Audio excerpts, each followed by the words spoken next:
Man, I love a good Kash Patel Senate committee meeting. It's almost as entertaining as the Charlie Sheen documentary on Netflix, which is pretty gosh darn entertaining. What's up? Yeah, and I said that. Look, I'm not saying Charlie Sheen was right. I'm not saying he lived a fantastic life. I'm just saying that his documentary on Netflix is very, very entertaining. What's up? It's Mark K. Saves the Republic. Stoked that you decided to join me today. Stoked that you're here, and I'm stoked that there are fireworks just exploding all over the Senate today because of Kash Patel's big hearing, which is going on. I think it's still going on right now. You know, these things last a very long time, and the best part is, man, there are a lot of breaking news. We found out in the committee meeting today, right at the outset, Chairman Chuck Grassley announced that the FBI was investigating Charlie Kirk and TPUSA. Now, I know what you're thinking. Totally not at all shocked. Me neither.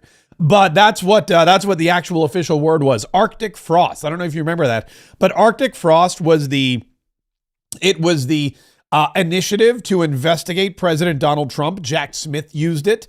The FBI used it, the partisan representatives in the FBI, the agents before President Donald Trump was elected. And now it's been kind of transferred to this all-encompassing investigation by the FBI into conservative outlets, conservative organizations, conservative people, anybody and anyone who helped the Republican nominee Donald Trump get elected president was under investigation by the FBI. And we know that because Chuck Grassley just said so. Now, before we get into any of that, first, a couple things. First of all, make sure you subscribe to this channel. Make sure you subscribe to YouTube or Facebook or wherever you happen to be. If you're on Rumble, man, Rumble changed their logo, by the way, which we'll get into in just a minute, so you know you're in the right place. But this is wild what's been going on today. Make sure if you're listening to the podcast that you're also subscribed as well. Before we get into the nitty gritty of it, I think we should probably start with a little comic relief. And nobody in the Senate is more comical than Hawaii Senator Mazie Hirono. Mazie Hirono, and I don't know, like, I've never been to Hawaii. I know there's a lot of people in Hawaii. And we last time we talked about Mazie Hirono, it was like, hold on, population of Hawaii is 1.4 million. 1.4 million people live in Hawaii. And of that 1.4 million, the only person they could think to send to the Senate is Mazie Hirono. You know, you've been asked some questions about changes to your hiring standard, and including college degrees and possibly the age. But, you know, one question I had is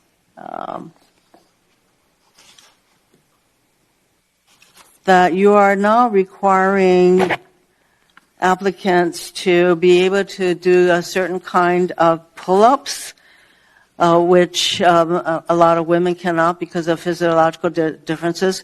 Are you requiring these kinds of pull-ups?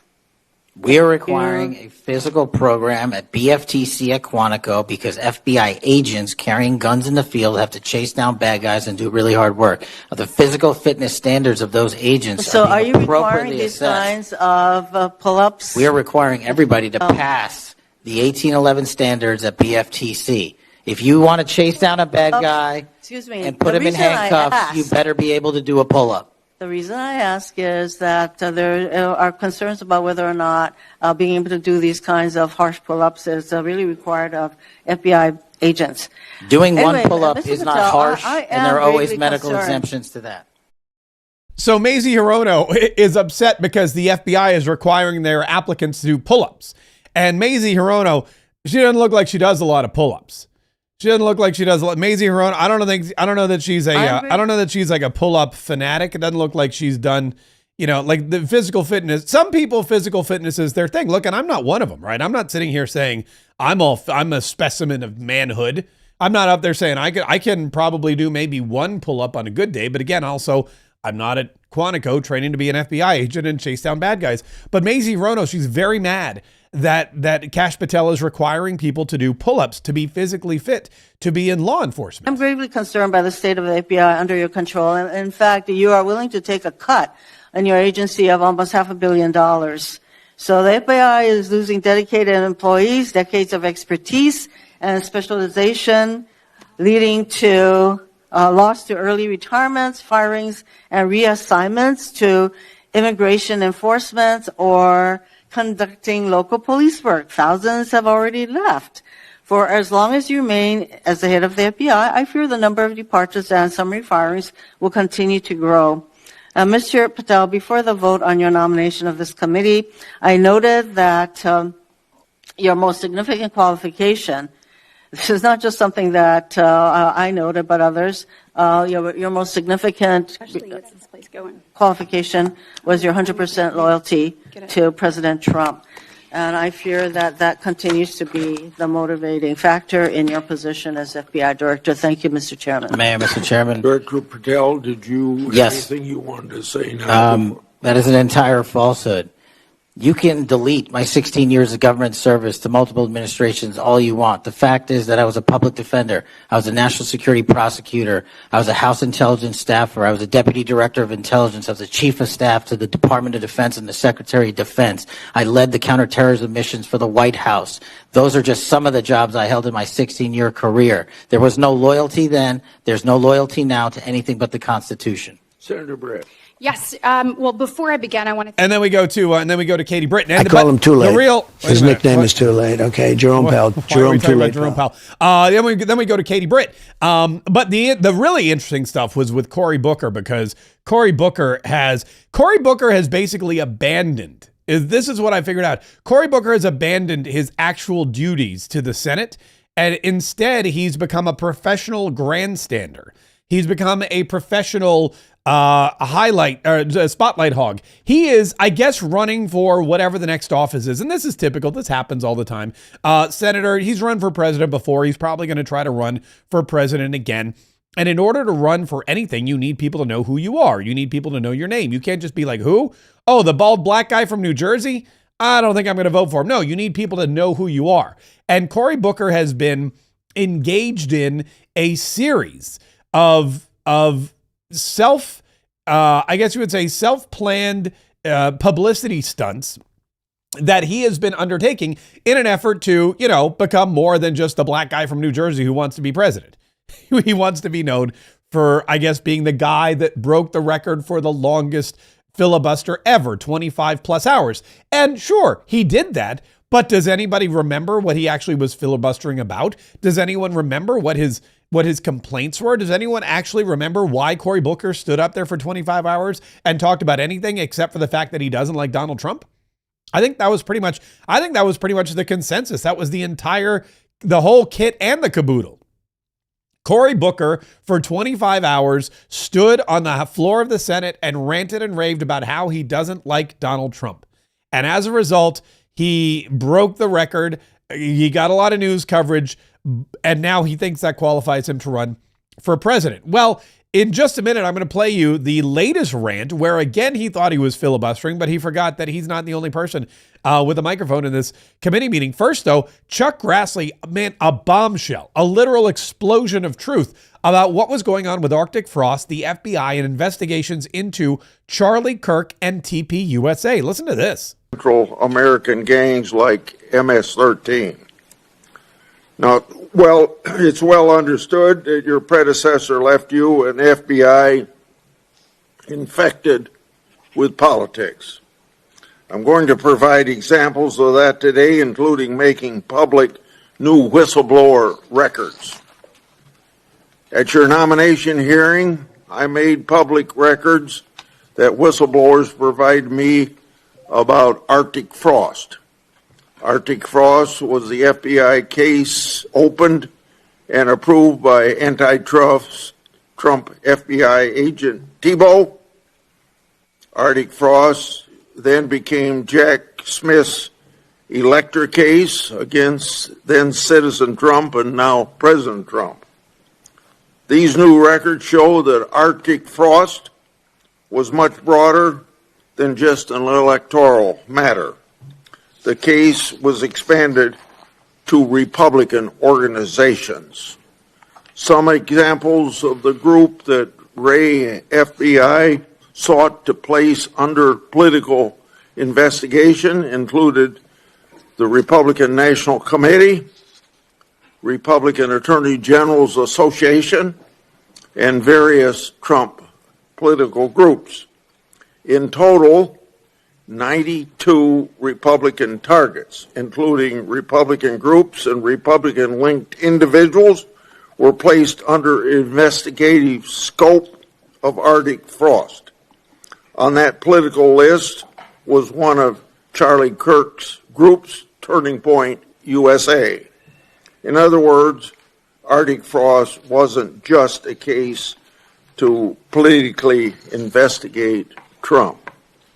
It was the vehicle by which partisan FBI agents and Department of Justice prosecutors could achieve their partisan ends and improperly investigate the entire Republican political apparatus. Yeah, no duh. Wow. Shocking. The FBI used Arctic frost as an effort to not just investigate President Donald Trump or citizen Donald Trump as he was back then, but they use it as the vehicle. Chuck Grassley calls it the vehicle to investigate the entire Republican Party, including the Republican National Committee. Think about this. The Democrat National Committee, which was in charge of the FBI at the time, used the FBI to investigate the Republican National Committee. That would be like Coke using the FBI to investigate Pepsi. That would be like Burger King using the FBI to investigate McDonald's. That would be like all the, I could go through a whole bunch. I could do, but those like Ford, Chevy, it did be the same thing. I'm not going to do that though. You get the idea. It's the worst kind of weaponization of government. And now we find out it wasn't just Donald Trump. It was the RNC. It was the Republican Attorneys General Association, and it was Turning Point USA, headed by Charlie Kirk. Now, I want you to understand what Turning Point USA is. Turning Point USA, at the time, Charlie Kirk was in his early 20s. It was a college organization run by college students. And so the FBI under Joe Biden used his FBI. Merrick Garland used his FBI to investigate college students who loved Jesus, college students who liked conservatism, college students who didn't want to drink or smoke, college students who wanted to see America live a more Christian idealism, college students who wanted to make America great again. But because they supported President Donald Trump, because they registered Republican, because they went to church, they were investigated by the Federal Bureau of Investigation. That is gross misuse of power. That is something that they accuse the right of doing and Donald Trump of doing all the time. But actually, it's the other way around. Cory Booker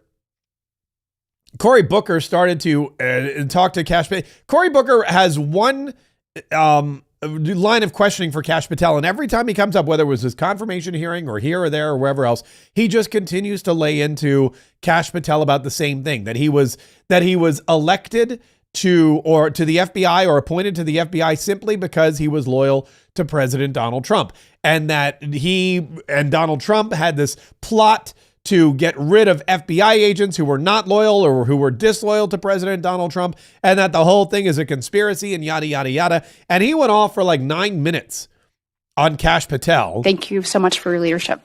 Senator Booker. Thank you, Mr. Chairman. Mr. Patel, I want to start off where we left off last time. I asked you whether you had any knowledge or discussions about removing FBI officials and installing political personnel before you were confirmed to that position. And I wonder, did you then understand or have conversations with the White House about the intentions to do so? Before I was confirmed? Yes, sir. Did I have discussions with the White House to remove FBI personnel? Yes. No. So you're saying that you had no discussions with the White House before you were in the position about the removal of any personnel from the agency? As I was preparing for my confirmation hearing, I had numerous discussions involving the type of people that would be employed, and that those that were failing to meet the mark at the FBI would no longer be employed if I were confirmed. And I'm assuming that mark had to do with loyalty to the Trump administration. No, you're wrong. No, I'm assuming. You know what happens when you assume? You make a big idiot out of yourself. So Cory Booker is out there saying, look, I assume that the only mark you had for FBI agents was whether or not they were loyal to President Donald Trump. And Kash Patel says, no, you're wrong.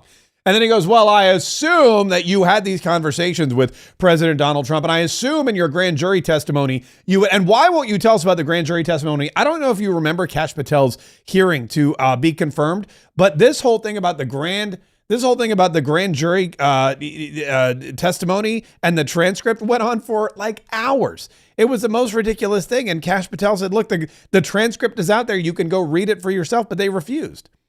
They refused to read it for themselves. Instead, they browbeat Kash Patel to admit something or to disclose information that he was not legally allowed to disclose instead of getting it themselves. Well, Kash Patel listened to this for like 10 minutes. And he was very cordial and he did his best to hold his tongue. And then at the end of it all, Chuck Grassley asked him if he wanted to respond, gave him time to respond. And Cory Filibuster Booker, could not keep quiet long enough for Kash Patel to respond. Cory Booker, so disrespectful, so childish, threw a hissy fit. Literally turned his microphone back on and threw a hissy fit and started screaming and yelling at Kash Patel during Kash Patel's time, during Kash Patel's allowed and allotted time to respond to the falsehoods that Cory Booker was ranting about. Listen to this. Thank you, Mr. Chairman. Do you want to say anything? Yes, at sir. this point? That rant of false information does not bring this country together. If you want to work on bringing this country, it's my time, not yours. My God. If you want to talk about dividing this country, it is I my follow time. you on your social media posts that It is tears my this country time apart. to There address should be a your unifying- falsehoods. Oh, You are an you can try embarrassment all to the you division want in this country. to not take Senator, it is my responsibility time. for what You you had have your said. time. Sir, you're Your making a time is mockery of this over. committee. Sir, you don't tell me my time is over. You The know how people far of New we've Jersey come tell me since what my you time tell- is. Senator, You can't lecture me. You can tell me Sir, my time's you have- over? You may be the charge of the I'm not FBI, going anywhere. but I am not afraid of you. sir. Mr. Chairman, Not afraid of you. Mr. Chairman, point of order. Senator Booker, I announced at the beginning of this meeting that this back and forth talking over each other doesn't work. And I said if that happened, I asked Patel not to respond, and I was going to give him some time after the senator's time was up to respond. And he has the privilege to do that uninterrupted. Mr. Yeah, so this is Cory Booker did this. I don't know if you remember it. He did this just a few weeks ago. Chuck Grassley had to actually just start voting over him, and Cory Booker, a whole bunch of them got up and left. Cory Booker was screaming and yelling. It's his only thing. He has no point. He has no agenda. He has no power. The Democrats are flailing. Nobody trusts them. Nobody likes them. Nobody votes for them. And Cory Booker's only recourse is to yell and scream over people. His only recourse is to talk over people. His only recourse is to break the rules. And Chuck Grassley, I don't know, he's way too nice. I'd have taken him off this committee a long time ago. I'd have gone to the Speaker of the House and said, look, you got to get this guy off my committee. He's disrespectful. And he says, I told you beforehand, you had your time. And I asked Mr. Patel, don't interrupt while the senators have their time, but then afterward, I will give you time to respond. And Cory Booker won't allow that. Cory Booker's like, I don't care. I want his time too. I don't care if you give him time. I want his time too. I want all the time. And if I can hurl lies at him and then he comes back to respond, I'm not going to let it happen. He should have been thrown out of this committee meeting. He should be thrown off of the committee. I really don't understand what's wrong with the people of New Jersey. But then again, you know, they've made a lot of questionable decisions when it comes to their leadership. One point of Go order. ahead, Mr. I've Patel. watched him talk over us, and you've never once criticized him for us not even being able to get our questions out. Well, He has been rude and disrespectful to senator after senator. And when the senators were not giving him a chance to answer, I didn't stop the senator either. Go ahead, Senator. Thank you, Mr. Chairman. I mean, It's look the at FBI. Chuck Grassley. Chuck Grassley's getting a piece of him. Cory Booker's like, he interrupted all the senators and you never said anything. He interrupted all of our questions and you never said anything. And Chuck Grassley goes, and when you interrupted wouldn't give him a chance to answer, I didn't stop either. And that shut Cory Booker up, man. And so Kash Patel's like, thank you, Mr. Chairman. I'm going to continue my time. Under now. my 7-month leadership, we're failing this administration in this country. Why do we have 23,000 violent felons arrested this year alone? A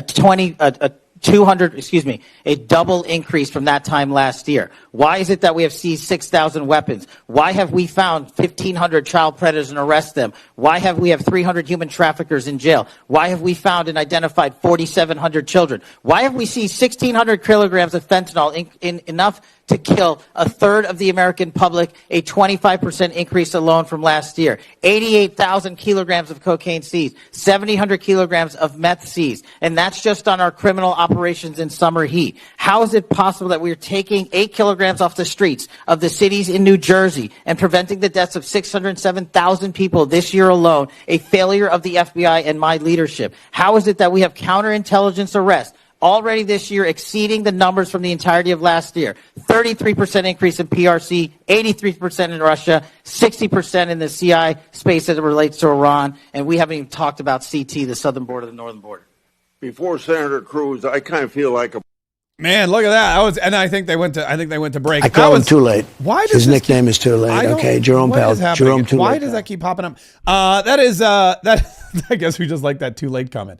That is Senator Cory Booker getting his butt handed to him by Kash Patel of the FBI. If he's so ineffective, if the FBI is, and it's not just to Cory Booker, it was to Mazie Hirono, it was to all of them, it was to the lot of them saying, if I'm not an effective leader of the FBI, if I'm the wrong choice for the FBI, why is it that we're safer? Why is it we have fewer criminals? Why is it we have less drugs? Why is it we have less weapons?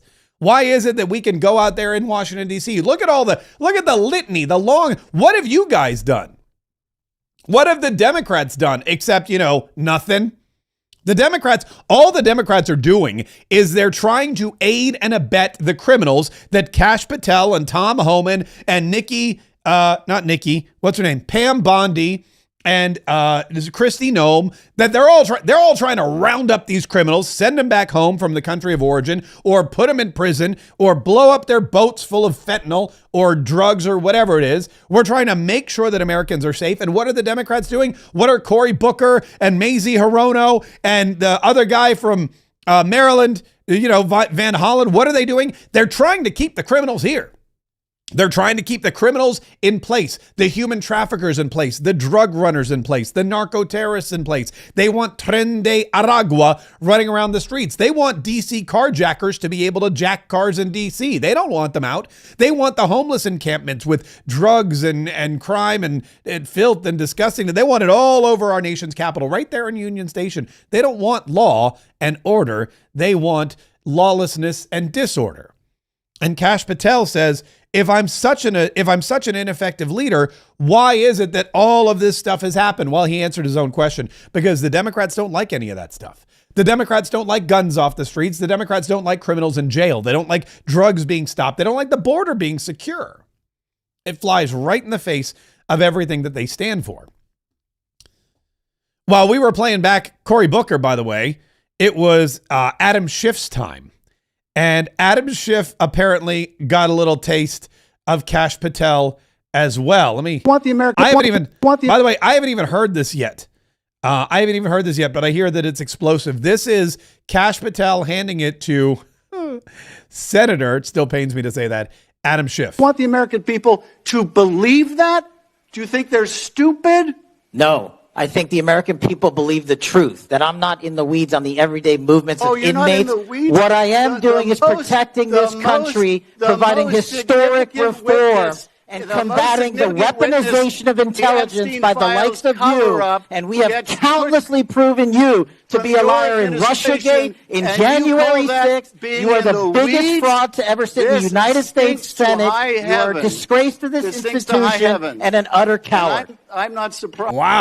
Wow, wait, I got it. Wow, that was right out of the gate with that one.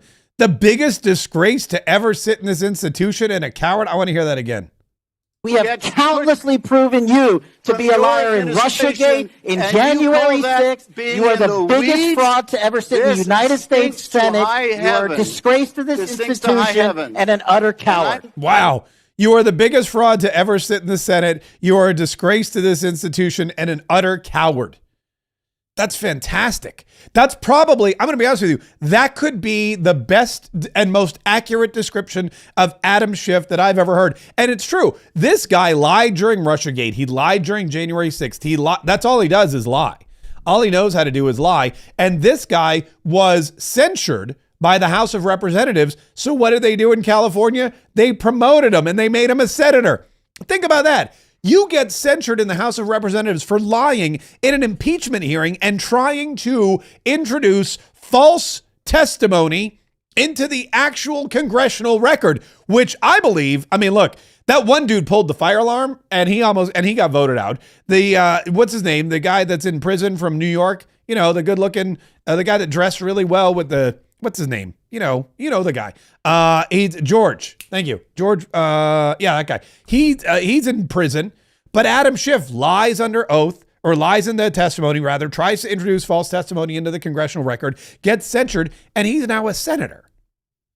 This is how the modern Democrat Party works. There's more though. Hold on, I want to hear that one more time. It was really good. And we have countlessly proven you to be a liar in Russiagate, in January 6th. You are the biggest fraud to ever sit in the United States Senate. You are a disgrace to this institution and an utter coward. I'm not surprised. I'm not surprised that you continue to lie from your perch and put on a show so you can go raise money for your charade. You are a political buffoon at best. Well, you can take... Oh, you are a political... But Kash Patel, by the way, if anyone's ever like, Kash Patel, I hear Kash Patel may be on his way out. I hear Kash Patel maybe, moving it. Now, this proves it, right? This bought Kash Patel at least 4 more years in the FBI, potentially even more. You are a buffoon at best. That's amazing. I'm not surprised. I'm not surprised that you continue to lie from your perch and put on a show so you can go raise money for your charade. You are a political buffoon at best. Well, you can take an internet troll. Take it to the bank that the FBI is protecting this country and the state and citizens of California. We are bringing historic reform. Point of order. But all you care about is a child sex predator that was prosecuted by a prior administration, and the Obama Justice Department and the Biden Justice Department did squat. And what did President Trump do? Bring new charges courageously. And what have we done? Chairman, you said I'm the most transparent FBI director in history. 33,000 pages of information to you. I challenge you to say anything credibly to the truth. Go ahead and run to the cameras where you want to go now. Both of you be quiet. Before I go to Senator Tillis, without objection, I want to introduce into the record the Durham Annex. Oh my. This is great. Chuck Grassley, by the way, as he's so old, this dude he's seen it all. He doesn't care. He's like, shut up, both of you. All right, here's what we're going to do. He let it go on, by the way. He did it on purpose. I'm all about that. I'm all about Chuck Grassley. Just let it go, man. Elsa, that thing. Just let it go.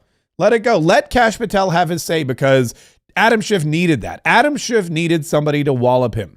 He needed somebody to tell the truth about him finally on the record, and Kash Patel was just the man to do it. The Durham Annex is a declassified appendix to John Durham's report about Crossfire Hurricane. The Durham Annex contains information exposing a reported Clinton campaign plan to falsely tie President Trump to Russia. For years, I've fought to assemble and publicize all the facts heretofore unknown surrounding Durham's investigation, Crossfire Hurricane, and related matters. The Durham Annex was declassified, large part because of Director Patel. Senator Tillis. Thank you, Mr. Chairman, and Director Patel. Thank you for being here. Yeah, so that was it. Thank you for handing it to Adam Schiff. Thank you for putting this report in our hands, and now we're going to move on. Ted Cruz also. Ted Cruz was also there. And of course, Ted Cruz he's one of the people in charge or who's spearheading the RICO violations for all of these people who are basically being funded or funding rather this riotous behavior. In fact, Donald Trump and Stephen Miller talked to this yesterday in the White House. Memphis has been is the next target of crime stoppage by President Donald Trump and the administration. Yesterday, President Trump signed an initiative to say, look, we're going to allow our forces to go into Memphis and we're going to stop the crime. This team will deploy the full powers of federal law enforcement agencies and enforcement generally to restore public safety and get dangerous career criminals off of our streets. We're going to get them off. In 2024, Memphis had the highest violent crime rate, the highest property crime rate, and the third highest murder rate of any city in the nation. Other than that, they're doing quite well. Thank you. So that's Donald Trump. Other than all the murder, they're doing okay. And then Stephen Miller said, look, here's one of the big problems we have. We have all of this crime, of course, but we also have these criminal organizations, and they are investing in this despicable behavior. They're investing in terrorism. And here's Stephen Miller breaking it down in the White House, how these terrorist organizations or these nonprofit organizations inspire this kind of terrorism. Yes, so I believe what you're referring to is there are these nonprofit entities that organize, as the president mentioned, attacks on ICE officers, attacks on Border Patrol agents, organized doxing campaigns, which are a violation of federal law. They break off cement and they bring into riots. They have organized drop points for weapons, organized drop points for gas masks, organized drop points for all the materials necessary to launch a riot. Of course, you saw that during the Black Lives Matter riots as well, too. So there's this whole network of organizations. And I think the key point the president's been making is somebody is paying for all of this. This is not happening for free. And so under the president's direction, the attorney general is going to find out who is paying for it, and they will now be criminally liable for paying for violence.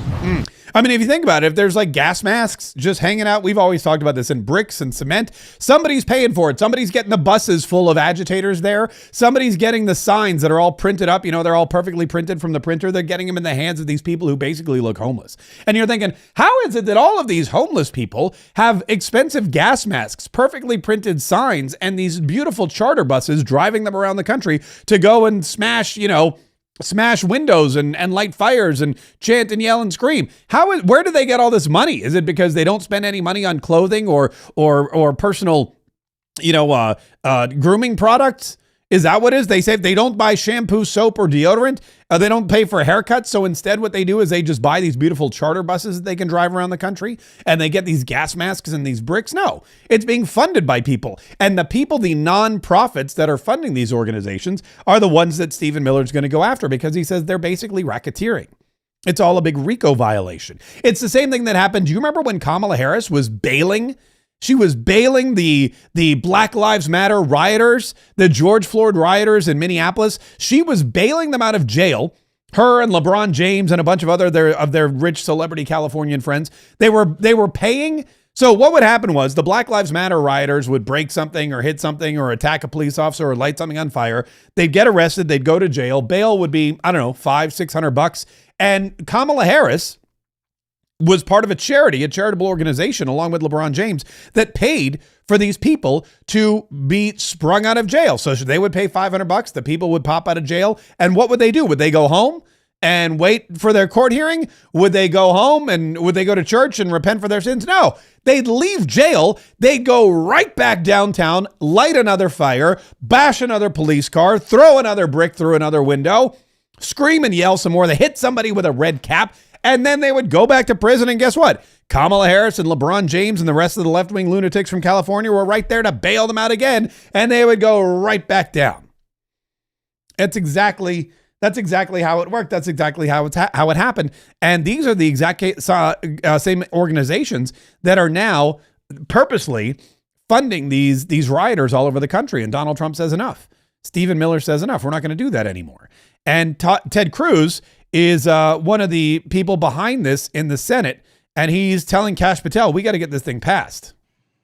And the shell casings have multiple references to slogans that Antifa has popularized. I believe there is considerable money funding it. I would note that I've introduced legislation called the Stop Funders Act. Stop Funders Act would add rioting to the list of predicate offenses under RICO.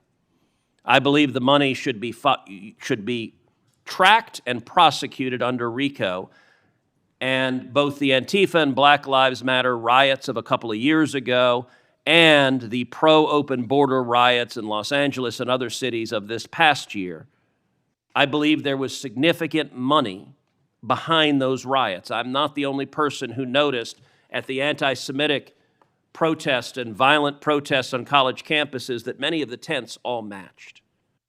And so I would ask, would it aid your ability to prosecute these matters if Congress passed into law the Stop Funders Act and if rioting was added to the list of predicate offenses for RICO? Yes. Yeah. Okay, there you go. So that was Ted Cruz basically pushing his own bill. So that's where we are now. We're at a spot in this country where one side is so devoid of ideas, so devoid of moral values, so devoid of an agenda, so devoid of any ability to debate, so devoid of any any intelligent, common sense, charismatic candidates who could lead this country. I mean, that's really what it is. They're looking around. They're like, all right, who we got? Kamala Harris? Absolutely not even on my worst day. Gavin Newsom? Maybe, but that guy, he cheated on his wife and he burned down the thing. And they already recalled him once in California. Plus, he's just smarmy. Oh, yeah, and there's that whole thing about him being Nancy Pelosi's nephew. There's a lot of baggage there, but he may be Tim Walz? Give me a break. That guy's running for governor again. You know why? Because he knows he can't run for president. There's PK, what's his name? Jabba the Pritzker, JB the Hutt over there in Illinois who's trying to run. But all of these people, they're looking around, they're going, there's nobody in this country who is a member of the Democrat Party and could actually carry the torch for the country. There's nobody in this entire nation who is a member of the Democrat Party, an elected Democrat official, who could actually be president. They're looking at Bernie Sanders again. Dude's 81. He would be 90 almost by the time he left office. And they're looking at Bernie going, God, is he still our only hope after 20 years? It's been, when's the first time Bernie Sanders ran for president? Was it 2016? It's been forever ago. Bernie Sanders has been running for something or other, and they can't find anybody else. You got 340 million people in this country. About half of them are Democrats, and Bernie Sanders is their front runner. That's the best they could do.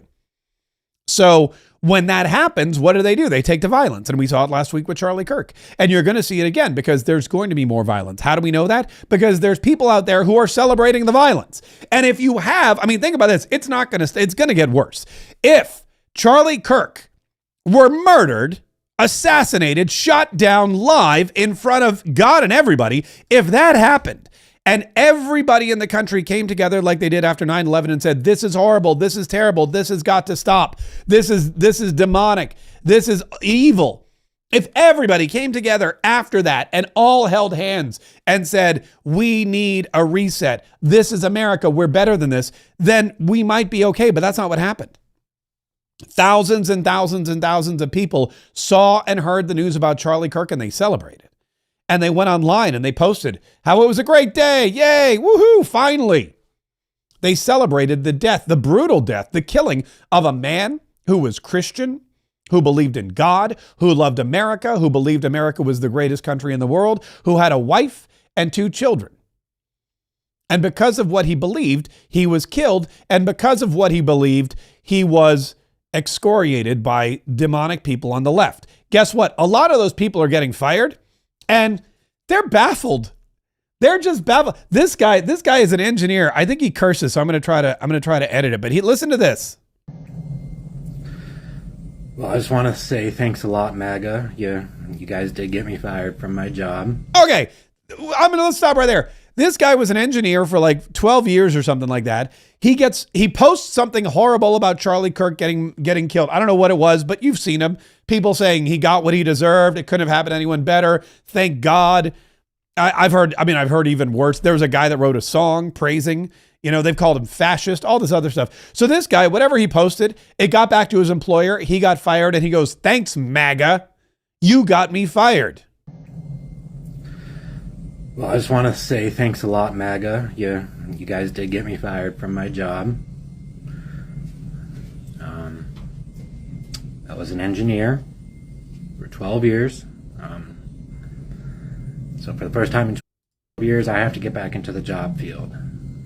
So much fucking free. Oh, okay. Yeah, so I knew he cursed somewhere. So for the first time in 12 years, he has to get back into the job field. I think he means job market is what he means. And then he goes, for the first time in 12 years, I got to get back in the job market. And he says, "Thanks a lot, MAGA," because he went online in a public forum and he posted horrible things about Charlie Kirk, and it got back to his employer, and his employer said, "We don't want that kind of person representing us," and he got fired. And now he's complaining about it. Now he's whining about it. Here's another one. Here's another woman. She got fired because she said horrible things about Charlie Kirk. Hi, my name is Nancy D, and I was fired on Friday for saying that I was having a hard time finding empathy for Charlie Kirk. Apparently, I was doxxed by a convicted and pardoned January 6th on Twitter. Okay, by the way, if you're pardoned, you're not convicted. She goes, I was doxxed by a convicted and pardoned January 6th. Fun fact, if you're pardoned, there's no crime. You're not convicted. I don't expect it. That's a little thing, but anyway. And so my name and my company's name was put out there, and then my company was flooded with calls for my termination, and this is day one of unemployment. But okay, so just so you know, and again, a little refresher on the First Amendment, because I hear a lot of people say this is an attack on the First Amendment. These people have the First Amendment right to say terrible, horrible, no good, very bad things. These people have the right to say Charlie Kirk was evil and they're glad he's dead. These people have the right to say, I have no empathy, I have no remorse, he had it coming. And I'm pretty sure she said more than just, I have no empathy. That's not what gets you fired these days. You have the right to not print, if you're Office Depot, you have the right to not print a Charlie Kirk poster because you believe it's political propaganda. You have the right to do all of those things. And it's true. You do. The First Amendment protects your freedom of speech. And it doesn't matter how horrible a thing you say, it's protected as long as it doesn't actually do harm to somebody. If you want to exercise your freedom of speech, you do have that. You do have that right. But keep in mind that freedom of speech, and again, it's, there's the written rules and there's the unwritten rules. And there's the written Bill of Rights, and then there's the unwritten Bill of Rights. The written Bill of Rights says Congress shall make no law abridging the freedom of speech. Okay? We got that. That's pretty clear. You can say what you want. But the unwritten right that you have there, the unwritten right in the Bill of Rights in the First Amendment is the right to be stupid. You have the right to be stupid. You have the right, with freedom of speech, to do and say stupid things. You have the right, through freedom of speech, to voice stupid and offensive opinions. You can be as stupid as you want, and nobody can stop you or imprison you, and Congress will make no laws abridging your right to be stupid. However, the right to be stupid also comes with it certain responsibilities. And typically people who exercise their right to be stupid are too stupid to realize that there are responsibilities and potentially repercussions, because the First Amendment also applies to the people who find you online and voice their opinion about your opinion. If you have an opinion and you say Charlie Kirk was a terrible, horrible, no good, very bad person who got everything that he had, everything he got, he deserved. He had it coming. We need more of that in this country. If you say that online, that is your right. And it's the right of the thousands and thousands of other people to say you're a horrible person, and I'm going to call your employer and let them know. And it's the right of your employer to say that doesn't reflect our code of conduct. That doesn't reflect our company's values. You're not the kind of person we want associated and affiliated with us because you exercise your right to be stupid. And we, while we also have the right to be stupid, That's not a right we like to exercise. So thank you for your time. Thank you for your service. Here's your severance pay. Be on your merry way. The tricky thing about the First Amendment in this country is that it applies to everyone. It applies to Charlie Kirk. It applies to you. It applies to the people that write to your employer to say, do you know what your employee is saying online? And it applies to your employer when they say, thank you for your service. Don't let the door hit you where the good Lord split you. That's the thing about rights. And that's what the Democrats hate. They hate that everybody's got them. That's the big problem. The thing they hate most about the Constitution is that it applies to every American. That's why they try to get rid of it. That's why they try to take your rights away. They don't want you having freedom of speech.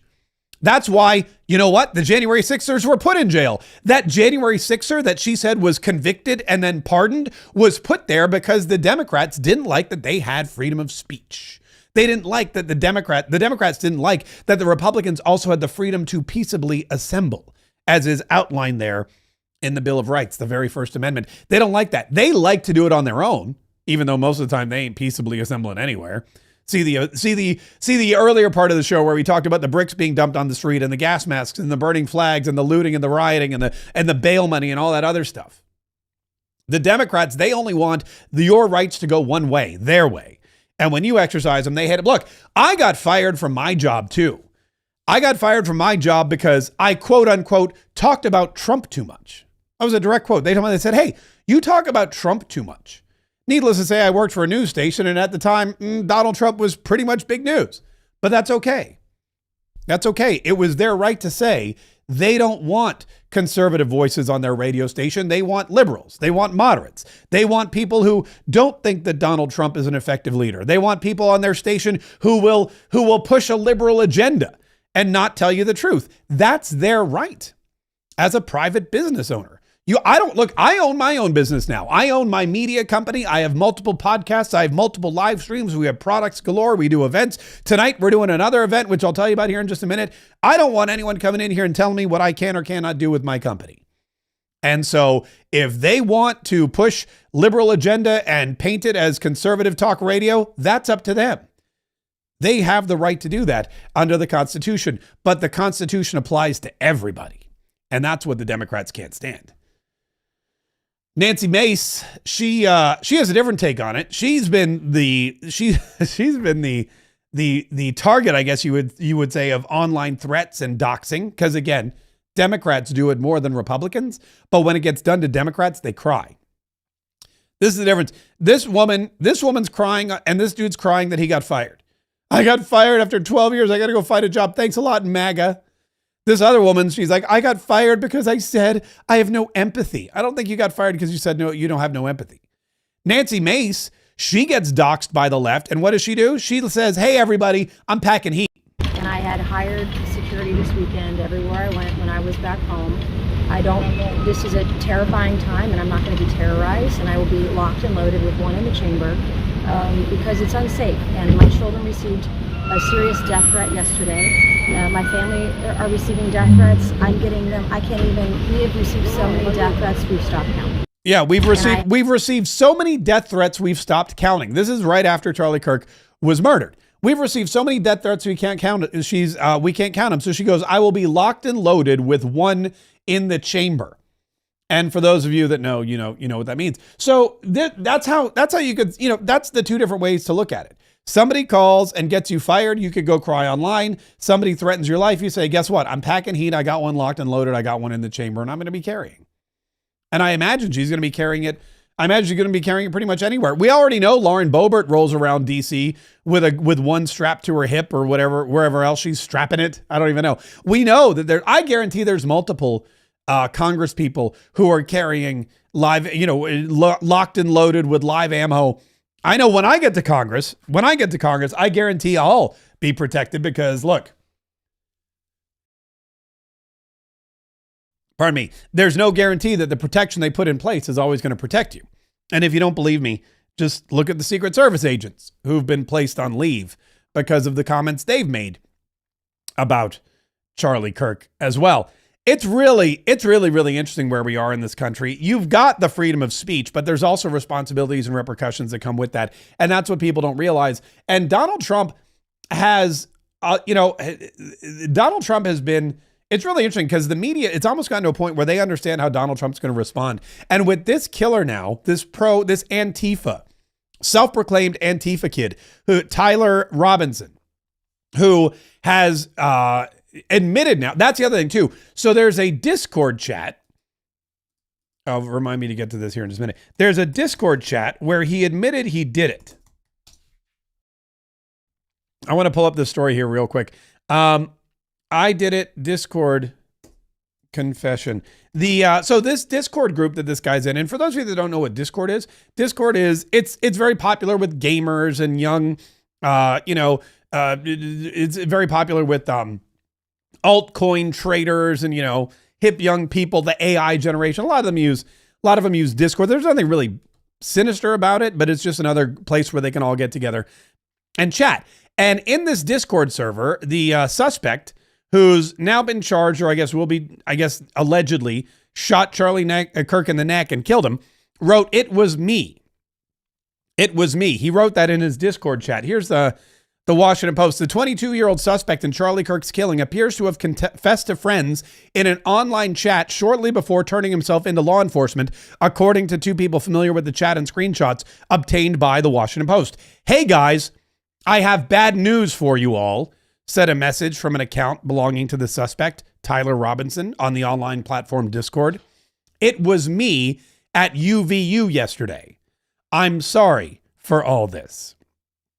So there's a screenshot of this murderer, this kid who's now in custody, and he says, "Hey guys," in the server, "bad news for you all.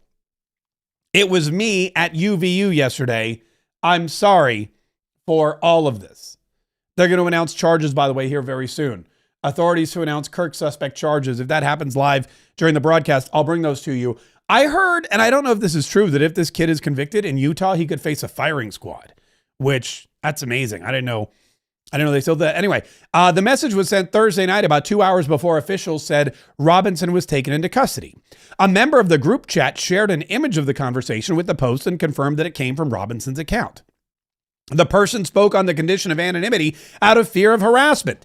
Discord provided a copy of the message with the confession to authorities, according to a person familiar with the company's interaction with law enforcement.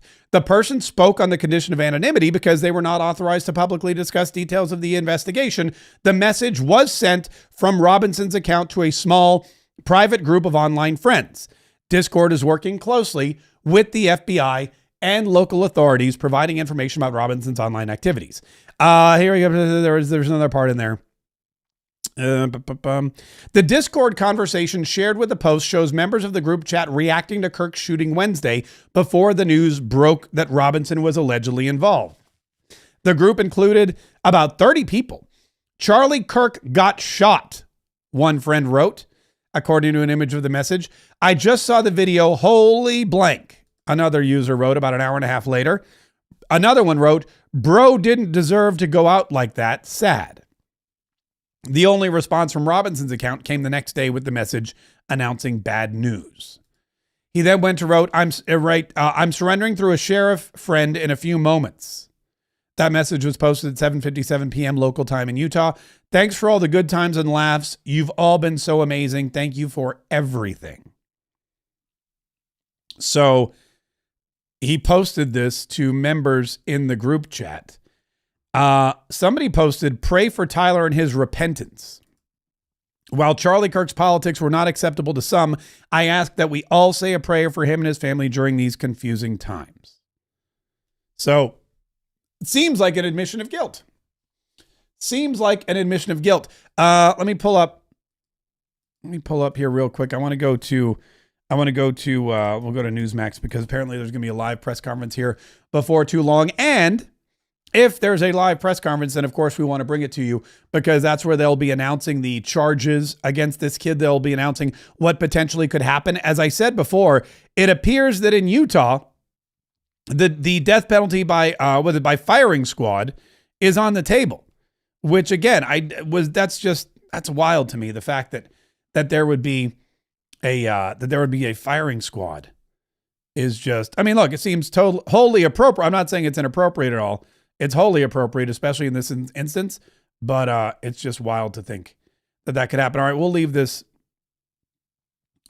up here.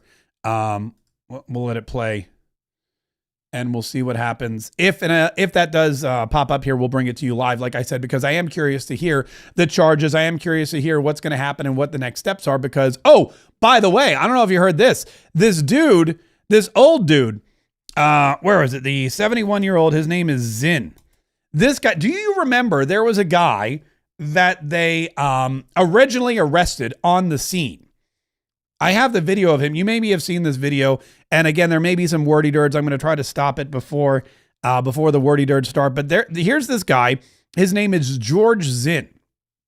And George Zinn, yeah, here it is. Here he is. This is the guy you may remember that police originally arrested. He was kneeling on the ground yelling, "I know I have the right to remain silent." This guy here.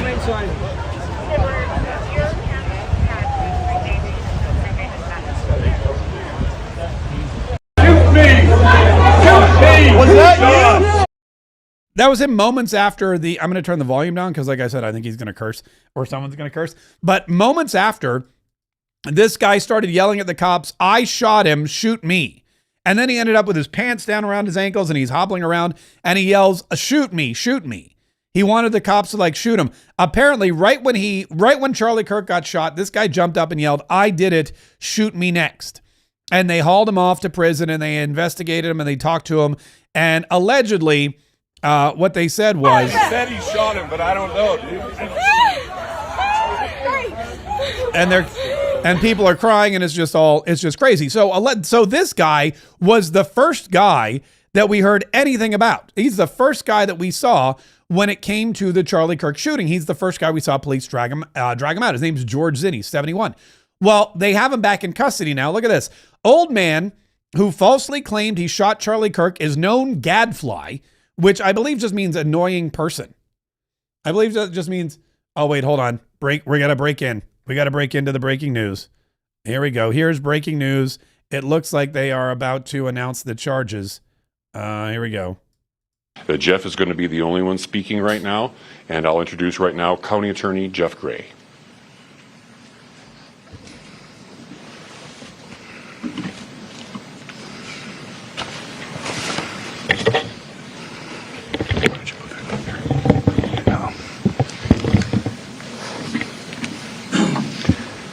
The murder of Charlie Kirk is an American tragedy. Charlie Kirk was murdered while engaging in one of our most sacred and cherished American rights, the bedrock of our democratic republic, the free exchange of ideas in a search for truth, understanding, and a more perfect union. It is also an offense against the state and to the peace and enjoyment of the people of Utah and of all those who visit here. But Charlie Kirk's murder also strikes a more personal and intimate chord. Charlie Kirk was first and foremost a husband and a father to two beautiful young children. He was a son, he was a brother, and a friend. Like all murders, the senseless and needless taking of Charlie Kirk's life has shattered the lives of those he loved and those who loved him. To Charlie's wife, Erica, his two young children, his parents, his family, and his friends, I express my sincere condolences and offer my heartfelt prayers on your behalf. I also want to express my concern for everyone who was at Charlie's Turning Point USA event at the Utah Valley University, and all who have been impacted by this tragedy. As county attorney, I am charged with bringing justice to those who offend our laws. I am charged with bringing justice for those who are harmed. I am charged with bringing justice for Charlie Kirk. I am committed to these aims. I take this responsibility seriously. Today, after reviewing the evidence that law enforcement has collected thus far, I am filing a criminal information charging Tyler James Robinson, age 22, with the following crimes. Count 1, aggravated murder, a capital offense, for intentionally or knowingly causing the death of Charlie Kirk under circumstances that created a great risk of death to others. Count 2, felony discharge of a firearm causing serious bodily injury, a first-degree felony. The state is further alleging aggravating factors on counts 1 and 2 because the defendant is believed to have targeted Charlie Kirk based on Charlie Kirk's political expression and did so knowing that children were present and would witness the homicide. The state is also charging defendant with count 3, obstruction of justice, a second-degree felony for moving and concealing the rifle used in the shooting. Count 4, obstruction of justice, a second-degree felony for disposing the clothing he wore during the shooting. Count 5, witness tampering, a third-degree felony for directing his roommate to delete his incriminating texts. Count 6, witness tampering, a third-degree felony for directing his roommate to stay silent if police questioned him. And count 7, commission of a violent offense in the presence of a child, a Class A misdemeanor, for committing homicide knowing that children were present and may have seen or heard the murder and did so based on Charlie Kirk's political expression. Also, following the press conference, I am filing a notice of intent to seek the death penalty. I do not take this decision lightly, and it is a decision I have made independently as county attorney, based solely on the available evidence and circumstances and nature of the crime. Because we are seeking the death penalty, the defendant will continue to be held without bail in the Utah County Jail. Turning to the 10-page information, these are the allegations. On September 10th, 2025, at approximately 12:23 p.m., Charlie Kirk was shot and killed while speaking to a large crowd on the campus of Utah Valley University in Orem, Utah. Police found the suspected murder weapon, a bolt-action .30-06 rifle, nearby. Over the next approximately 33 hours, police conducted a manhunt for the shooter until the evening of September 11th, 2025, when Tyler James Robinson surrendered to police at the Washington County Sheriff's Office. DNA consistent with Robinson was found on the rifle's trigger.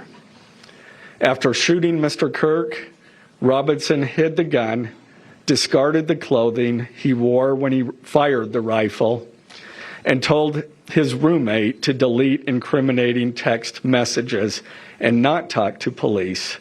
Children were present at the time of the shooting. The shooting. Turning Point USA, a nonprofit organization founded in 2012 by Charlie Kirk, organized a public outdoor event to be held at noon on September 10th, 2025 at UVU. The event was the first in a series of similar events to be held at college campuses nationwide. Mr. Kirk is a well-known conservative activist famous for these type of events where he discusses various political issues and debates with audience members. His events and comments have garnered a significant number of supporters and drawn the ire of many who disagree with his political views. The event at UVU was announced far in advance and garnered significant publicity and interest. Consequently, several hundred people attended. Mr. Kirk was interacting with the crowd before the event officially got underway. Then, at approximately noon, Mr. Kirk seated himself under a portable canopy behind a table and microphone. He began speaking to the crowd and fielding questions from attendees, a format Mr. Kirk commonly used at his events. Mr. Kirk allowed his questioners to approach a microphone positioned directly in front of him. Mr. Kirk's team members were very close to him on his right and left, as well as some behind his canopy and others at various close locations near him. The large crowd surrounded Mr. Kirk on three sides. Temporary metal fencing separated attendees from Mr. Kirk by only a matter of feet. Directly above and behind Mr. Kirk was the UVU Hall of Flags, an indoor walkway spanning several hundred feet with floor-to-ceiling glass windows which overlooked the plaza where Mr. Kirk was seated. People were in the walkway at the time of the shooting.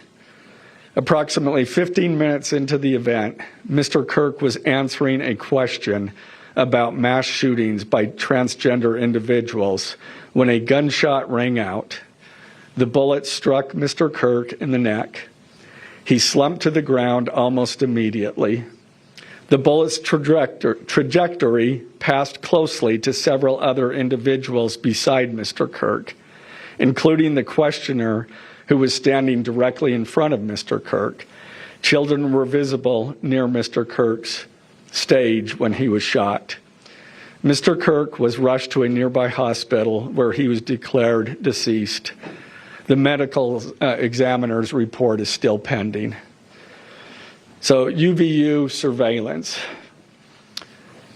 So at the moment of the shot, a UVU police officer was watching the crowd from an elevated vantage point. As soon as he heard the shot, he began to scan the area for threats. Believing the shot came from a rifle because of its sound, he looked for potential sniper positions. He noted a roof area approximately 160 yards away from Mr. Kirk as a potential shooting position and rushed there to look for evidence. The suspected shooting position is adjacent to an open, publicly accessible walkway. To access the suspected... Hello? All right, we're watching the press conference there. The Utah County Attorney in Provo, Utah, giving us all the details they know so far on exactly. What happened? Why do we dip out? Oh no. Hang on. We'll get I guess I don't know what happened. I don't know what happened to Newsmax. I guess they dipped out. A prone shooting position. Police. For the love of Pete. Hang on. Here we go. We're back. Play. Although the individual moved out of the camera's view for a short time, the camera again captured the individual running across the roof and then low crawling to the area the UVU officer recognized as where the suspected sniper had dropped into a prone shooting position. After a short time, which matches the known time of the shot, the individual arose and ran across the roof to the northeast. This discovery led to an intensive review of UVU surveillance recordings to attempt to track and identify the suspect. Surveillance revealed the following. At approximately 11:51 a.m., the suspect entered campus from the north. He is seen wearing a black shirt with an American flag in the center, a dark baseball cap, and large sunglasses. Throughout the surveillance, the suspect keeps his head down and rarely raises his head enough to get a clear image of his face. As he proceeds across the campus, he is seen walking with an unusual gait. The suspect walks with very little bending in his right leg, consistent with a rifle being hidden in his pants. This unusual gait continues until the suspect is seen crossing the railway off the open walkway and onto the roof, where he leaves the camera's view. A camera later captures the suspect as he runs across the roof to the suspected shooting position. Immediately after the shot was fired, a camera captures the suspect running across the roof carrying an item whose shape is consistent with a rifle. The suspect is then seen climbing down from the roof. He appears to drop the item he was carrying as he hits the ground in a controlled fall. He then picks up the item and runs toward the northeast end of campus. Expanded crime scene investigation. Law enforcement officers followed the suspect's escape path to the northeast end of campus, where they believe the suspect left campus and entered a wooded area. In that wooded area, investigators found a bolt-action rifle wrapped in a towel. The rifle contained 1 spent round and 3 unspent rounds. This is consistent with the facts officers observed at the time of and immediately after the shootings. No shell casings were found on the roof, suggesting a bolt action rather than an auto-loading weapon, and only a single round was fired. Each round in the rifle contained an etched inscription as follows. The fired cartridge was etched, "No Tice's bulge, OWO, what's this?" The second cartridge that was again not spent, the last 3 were not spent, were not fired. The second, "Hey fascist, catch," with arrow symbols. The third cartridge, "Oh Bella Chow, Bella Chow, Bella Chow, Chow Chow." The fourth cartridge, "If you read this, you are gay," LMAO. The rifle, ammunition rounds, and towel were sent for forensic processing. DNA consistent with defendant was found on the trigger, other parts of the rifle, the fired cartridge casing, 2 of the 3 unfired cartridges, and the towel. Law enforcement was unable to immediately locate the shooter, so they published photos of the shooter from the UVU surveillance cameras and asked for the public's help to identify him. Meanwhile, law enforcement continued to try to identify the shooter through other means. The Washington County investigation. On the evening of September 11th, 2025, as law enforcement continued their investigation, Tyler James Robinson went to the Washington County Sheriff's Office with his parents and a family friend to turn himself in. Robinson's mother stated that the following to police. On September 11th, 2025, the day after the shooting, Robinson's mother saw the photo of the shooter in the news and thought the shooter looked like her son. Robinson's mother called her son and asked him where he was. He said he was at home sick and that he had also been at home homesick on September 10th. Robinson's mother expressed concern to her husband that the suspect shooter looked like Robinson. Robinson's father agreed. Robinson's mother explained that over the last year or so, Robinson had become more political and had started to lean more to the left, becoming more pro-gay and trans rights oriented. She stated that Robinson began to date his roommate, a biological male who was transitioning genders. This resulted in several discussions with family members, but especially between Robinson and his father, who have very different political views. I bet. In one conversation before the shooting, Robinson mentioned that Charlie Kirk would be holding an event at UVU, which Robinson said was a stupid venue for the event. Robinson accused Kirk of spreading hate. Robinson's father reported that when his wife showed him the surveillance image of the suspected shooter in the news, he agreed that it looked like their son. He also believed that the rifle that police suspected the shooter used matched a rifle that was given to his son as a gift.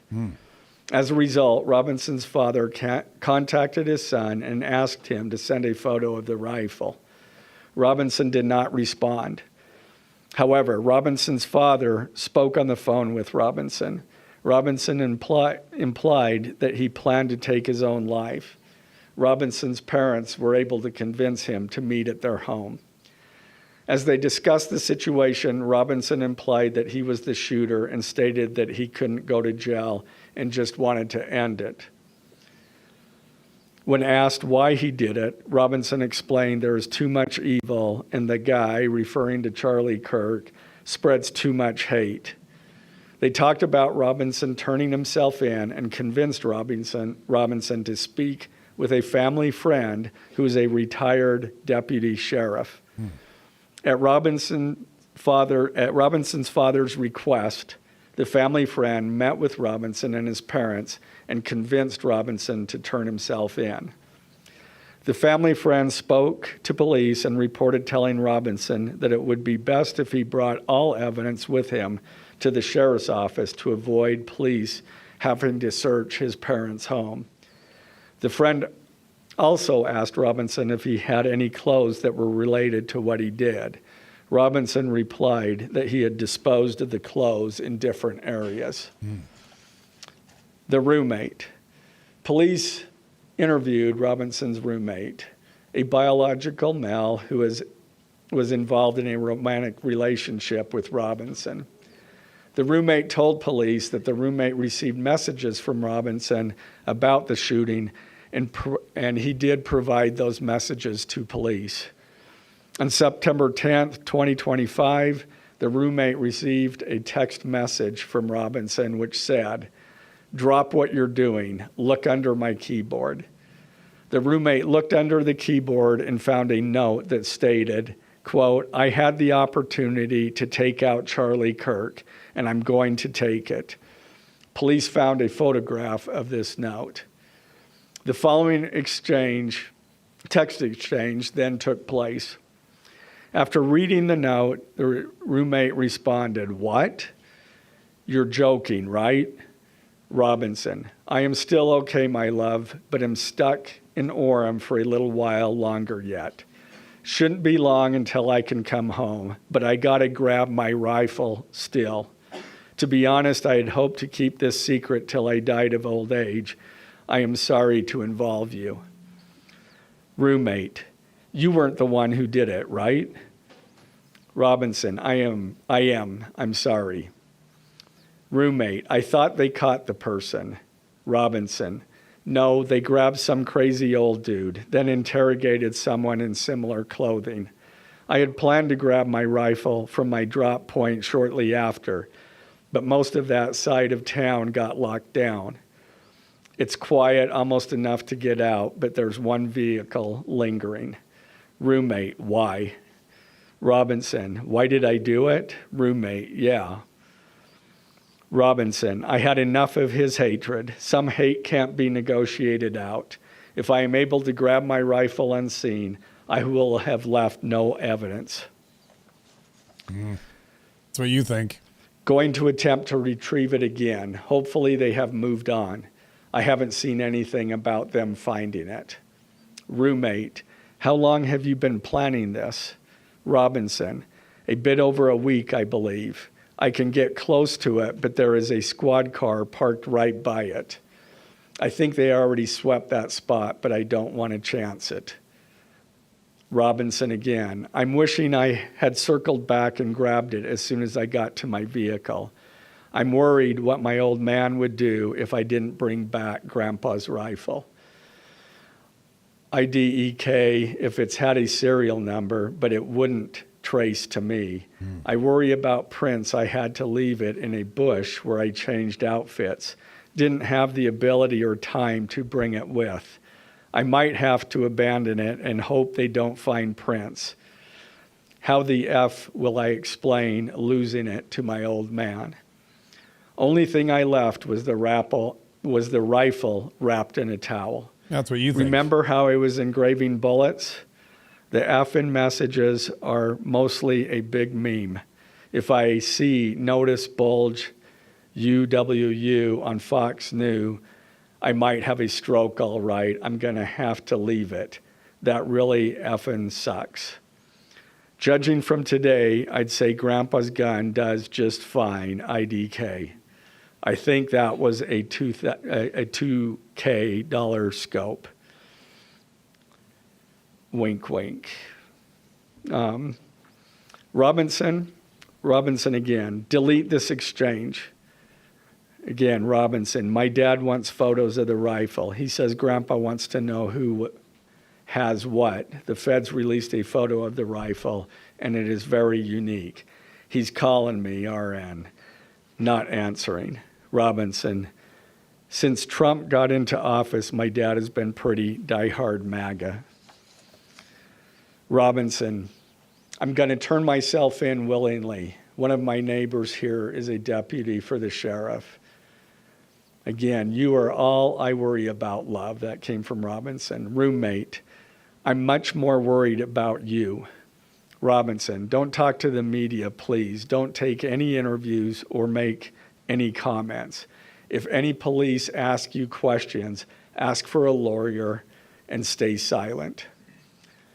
The search for Robinson's residence. Police executed a search warrant on Robinson's residence. During that search, police discovered a shell casing with etchings like the etchings found on the shells in the rifle near UVU. Police also found several target boards with bullet holes in Robinson's home. Now, as I stated in the beginning, when I read those allegations, these are allegations. And like the evidence set forth in this statement, those allegations, what you've heard from the media, even from state and federal officials, has not been tested in the crucible of a jury trial. I understand the public's desire to know the facts. My own family members have pressed me for information. Why are we reluctant to share the details of the investigation itself and comment on the case? Because I want to ensure a fair and impartial trial. I became a prosecutor because of my love for the ideals of this great country and the principles embedded in our Constitution. The free exchange of ideas and opinions is critical to this great American experiment, but so too are the protections afforded to the accused found in the Fifth and Sixth Amendments. The right against self-incrimination, the right to a speedy and public trial, the right to the effective assistance of counsel, the right to confront one's accusers, and the right to compel the attendance of witnesses. And perhaps most importantly, under our Constitution, the accused is presumed innocent until we, the state, prove to an impartial jury of defendant's peers his guilt beyond a reasonable doubt. That jury cannot rely on our allegations, on what they hear in the news, or on what they hear from a public official. The jury is the sole trier of fact, and they will ultimately determine those facts based on evidence a trial judge has determined is admissible. Again, as prosecutors, we bear the burden to prove guilt beyond a reasonable doubt. But make no mistake, we welcome this burden. I'd like to now introduce my trial team who will be charged with prosecuting the case. This is a veteran and expert team of some of the state's best trial attorneys. Chad Grunander, who is one of my two chief deputies, Ryan McBride and David Sturgill on the far right there.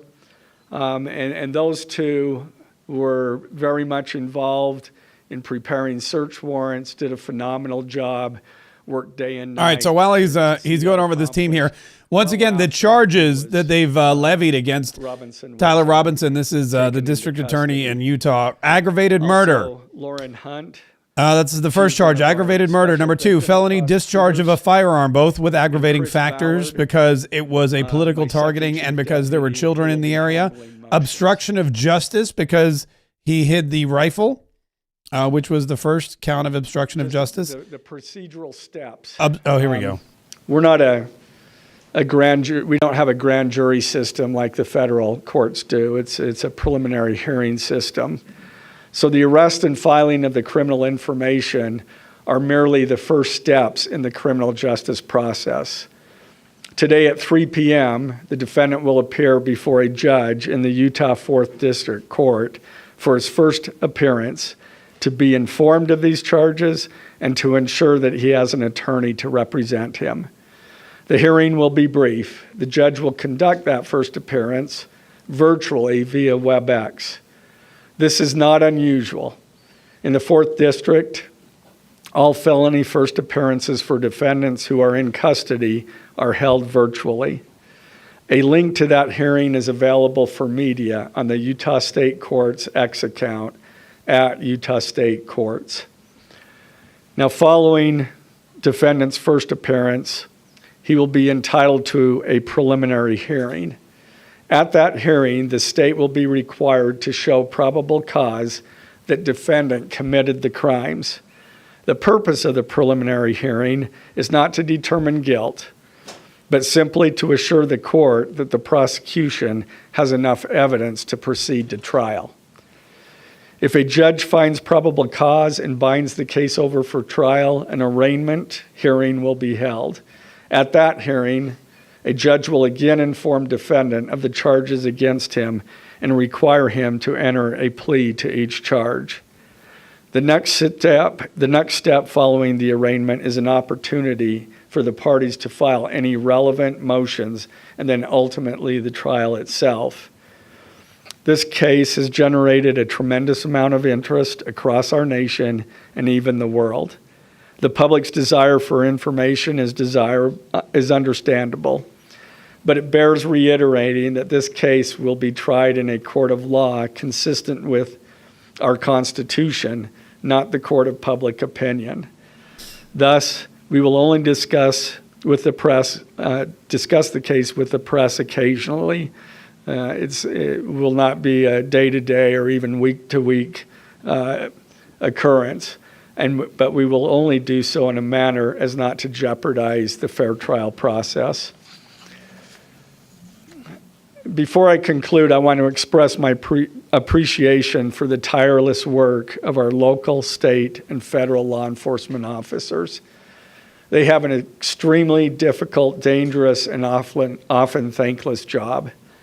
I'm proud to acknowledge the exceptional work they do every day, and particularly their work on this case. It was truly a marvel to witness. Their skilled work and dedication have brought us to this point. I'm also grateful for the leadership demonstrated by Bo Mason, the Commissioner of the Utah Department of Public Safety, FBI Special Agent in Charge Rob Bowles, Utah County Sheriff Mike Smith, our local police chiefs, and Felice John Vitti, the acting U.S. Attorney for the District of Utah. I'm also grateful for the support of our Governor, Spencer Cox, and our Attorney General, Derek Brown, who is standing behind me today and has offered his support and resources as we proceed to trial. Finally, I want to thank our Utah County Commissioners, Amelia Powers Gardner, Brandon Gordon, and Skylar Beltran. They too have pledged to assist with the resources needed to successfully prosecute this case. I will now take a few questions. Okay. For questions, ladies and gentlemen, just really fast, if you could identify yourself and what organization. Oh, there's questions. Should we stick around for the questions? I guess so. They are still looking into it. It's an undergoing investigation. Did anyone know about it in advance is what he asked. They haven't ruled that out. Ed Lavendera with CNN, the text message exchange with the roommate. Can you kind of give us a sense of, did that happen over several hours? Did it happen before? I don't have that information. These questions are, this Q&A is going to be very, very uninformative, I can tell. He's already given all the information. He's not going to... Or Governor Cox's administration as you were working on these charges? I talked to officials from both administrations, but I was not pressured to make a decision. I understood their feelings on it because it was in the news, but we didn't really discuss that. Mr. Gray, Garrett Tenney with Fox News. Do you have any indication that transgender issues played a role in the motivations for this shooter? I'm going to stick to what I just stated in my public, in our information. I think that is pretty much set forth there. Mr. Gray, Ben Winslow, Fox 13 News. Just asking, are you planning to file additional charges against anyone else in connection with this? Again, we don't have any information at this point. Yeah, of this is going to be suspects, but I know that our law enforcement agencies are continuing to follow leads. Mr. Gray, the FBI director today said that you are, quote, or that other people, a number of people are being investigated and interrogated.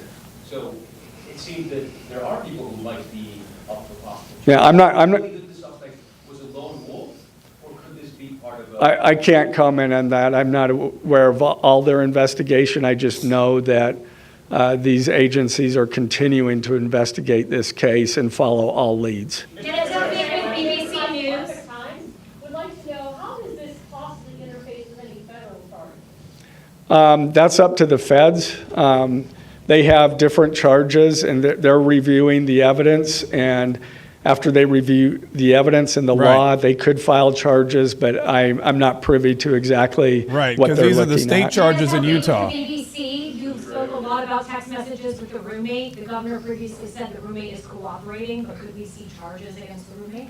Again, I'm not prepared to why does the answer media that question. ask the same question over and over again? It's so annoying.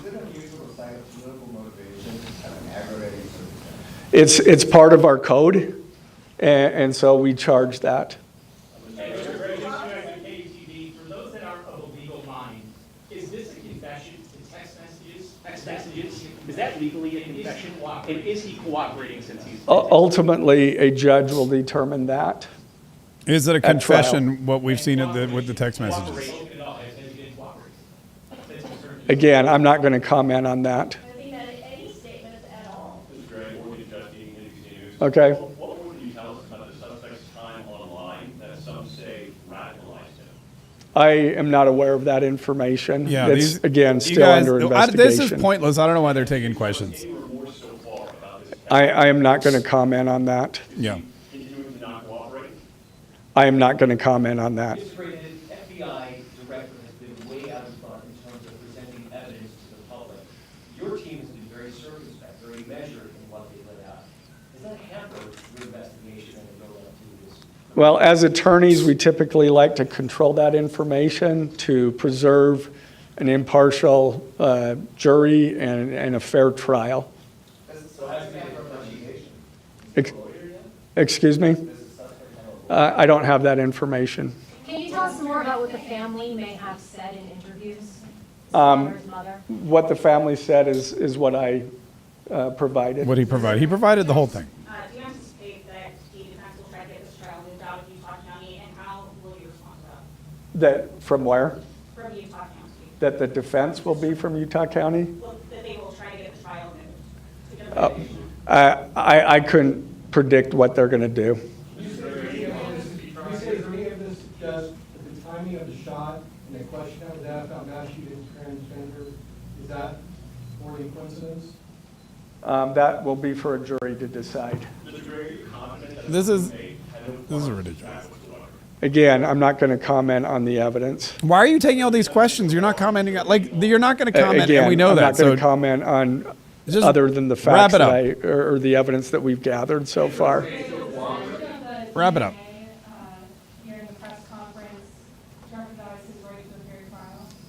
I don't believe so. This is part of a public document that we have to file. Yeah, that's as a we dumb file a criminal information. We have to file a probable cause statement. That's a public document, and so we're comfortable with that. Are his parents and the roommate still cooperating. I'm not going to comment on that either. The FBI said that this suspect had a hatred of Kirk. What else can you share about that? I can't share any more than what I've already said. Well, then why are you taking questions? Precise shot. Do you have any evidence that he went places to practice or have tracked his movements before the shooting that's giving you insight into how he prepared? The evidence that I'm willing to share is what I just read in our statement, and it's in the Ladies and gentlemen, information. I'm afraid we're going to have to cut it off Yeah, there. cut it off. Okay. Yeah. Okay. So that's like, this is the most pointless thing ever. It's stop. I'm not going to comment on that. We're cutting it off, dude. Though this is typical of the media. They ask the same questions over and over again, and this guy just read a 1 hour long statement with all the information, with everything that they have already, and the media is like, well, what more can you tell us? He goes, nothing. Can you comment on this? I'm not commenting on that. They don't understand that there's a whole. Anyway, it doesn't matter. Let's go back one more time, real quick. Hang on. Why is this popping up here? Let me get back to my. All right, here we go. So one more time. Here's what happened, and then we'll wrap it up ourselves. Aggravated murder charges. Charge number 1, felony discharge of a firearm with aggravated factors. Number 2, for the political targeting of Charlie Kirk, and because there were children involved, or in the area rather, that required the aggravating factors. Number 3, obstruction of justice for trying to hide the rifle. Number 4, obstruction of justice for disposing his clothing in different various areas. Charge number 5, witness tampering for telling his roommate / boy girlfriend to delete the text messages. Number 6, witness tampering for telling his roommate / boy girlfriend not to talk to authorities. Commission of violent offenses in the vicinity of small children. That was count number 7. And then, of course, a notice of intent to seek the death penalty, which means this guy will be held without bail until the trial, and hopefully for the rest of his life, which won't be probably very long. Also in Utah, we found out earlier, they were reporting earlier on Newsmax, that you can be executed by firing squad, which that's a new one. I didn't know. I guess I thought some places like Texas, but I guess Utah makes sense too. In Utah, you can be executed via firing squad. So that is a very interesting tidbit. Listen, this is breaking all the time. There's more news coming out over and over. This is going to be a thing.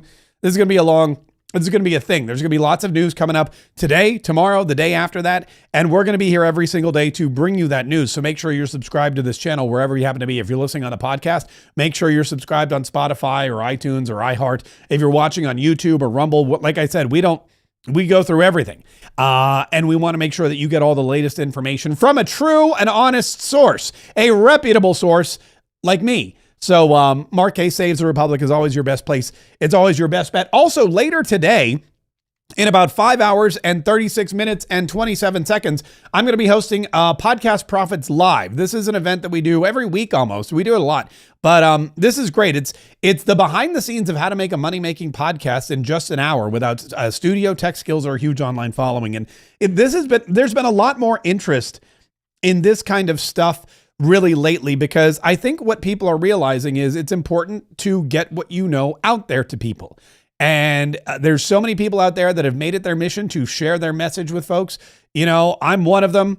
President Donald Trump does it. So many people do it. Podcasting is not just a business anymore, but it's really a passion for a lot of folks, and it's a mission. And even Charlie Kirk had a podcast because he wanted to spread the mission of Jesus Christ to young people.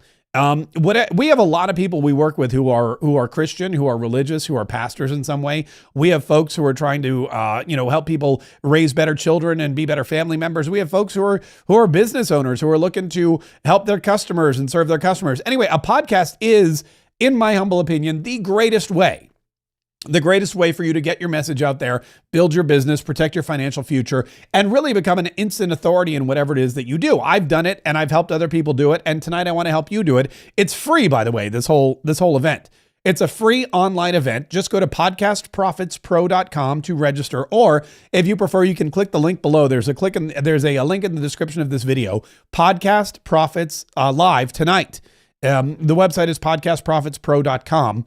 And it happens in just 5 hours, 34 minutes, and 50 seconds, as you can see by the countdown timer there on the website. It's going to be via Zoom, 8:30 Eastern time, and I would love to have you there. If you're curious about podcasting, if you need information about podcasting, if you're trying to be a better social media marketer, all of this stuff can work for whatever medium you're currently using or wanting to use.